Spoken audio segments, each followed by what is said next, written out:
আগামী ফেব্রুয়ারি মাসের প্রথম সপ্তাহে বাংলাদেশে ত্রয়োদশ জাতীয় সংসদ নির্বাচন হতে চলেছে। আপনারা সকলেই জানেন বর্তমান দেশের পরিস্থিতি, এই নির্বাচনকে ফেস করার জন্য আপনাদের সাথে আমি অনুরোধ জানাচ্ছি।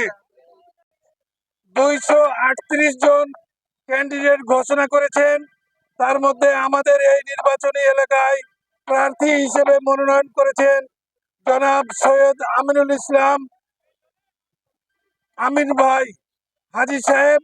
উনি আগেও এমপি ছিলেন এবং বর্তমানে এমপির জন্য তাকে মনোনীত করা হয়েছে। আপনারা জানেন হাজী আমিনুল একজন যোগ্য সৎ ব্যক্তি। উনি আমাদের নয়নের মণি। আমরা গত 18 সালে যেভাবে তাকে বিজয়ী করেছিলাম, এবারও আমরা ইনশাল্লাহ তাকে বিজয়ী করব ইনশাল্লাহ।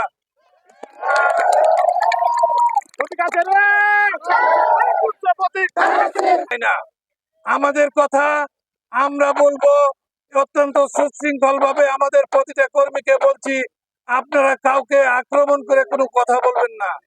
এবারের ভোট বিএনপির জন্য একটা চ্যালেঞ্জিং ভোট। এই চ্যালেঞ্জিং ভোট মোকাবেলা করতে গেলে প্রত্যেকটা কর্মীর প্রতি আমার অনুরোধ, আপনারা অত্যন্ত সুশৃঙ্খল ভাবে নিজের নিজের কর্মপন্থা তৈরি করবেন। আপনারা আগে নিজের বাড়িকে ঠিক করবেন, তারপর বন্ধু বান্ধবকে ঠিক করবেন, তারপর সমাজের মধ্যে বেরিয়ে পড়বেন। যাদেরকে চিনেন, যাদেরকে না চিনেন তাদের কাছেও ভোট চাইবেন।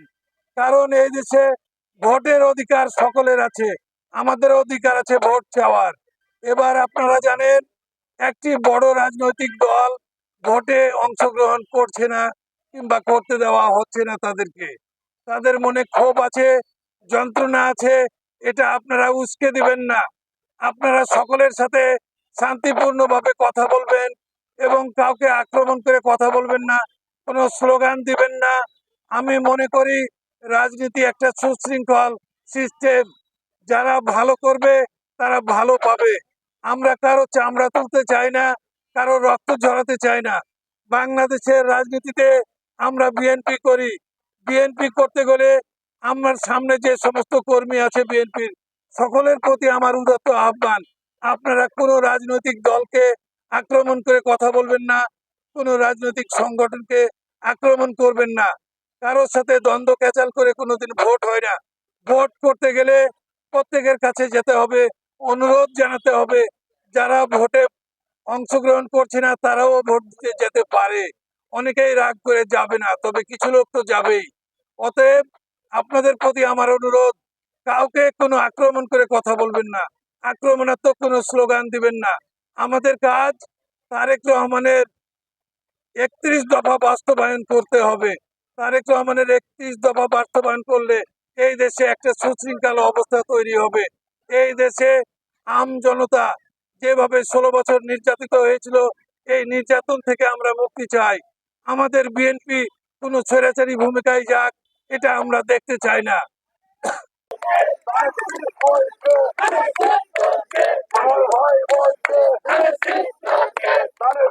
করব যে কাজগুলো এর আগে আমরা করতে পারি নাই। আপনারা জানেন একটা দল তখনই বিজয় লাভ করে, তাদের রাজনৈতিক নেতৃবৃন্দ যদি সুশৃঙ্খল কথা বলে। আমরা রাজনীতি শিখেছি বিশ্ববিদ্যালয় থেকে, এই জন্য আপনাদেরকে বলছি আমরা সুশৃঙ্খল ভাবে রাজনীতি করতে চাই। আমি যে বিশ্ববিদ্যালয়ের ছাত্র ছিলাম, ওখানকার রেজভি আহমেদ আমার একই বেডে শুয়ে থাকা, একসাথে রাজনীতি করেছি। আপনারা জানেন উনাকে মনোনয়ন দেওয়া হয়নি, কোনো কষ্ট নাই আমাদের।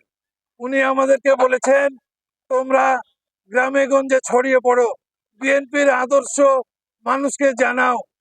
আপনারা জানেন আমাদের কষ্টের দিন পার হয়ে গেছে, আমরা খালেদা জিয়ার কান্নার কথা ভুলে যাইনি। তারেক রহমানের উপর যে অত্যাচার হয়েছে এগুলোও ভুলে যাইনি আমরা। আমরা মনে করি আমাদের যে নেতাকে মনোনয়ন দেওয়া হয়েছে উনি একজন ভদ্রলোক এবং উনির ক্ষমতা আছে। যারা দলের বিরোধিতা করছে তাদের জন্য শাস্তি নির্ধারিত আছে এবং শাস্তি তাদের পেতেই হবে। দলের বিরুদ্ধে গিয়ে কোনো কিছু করা যায় না।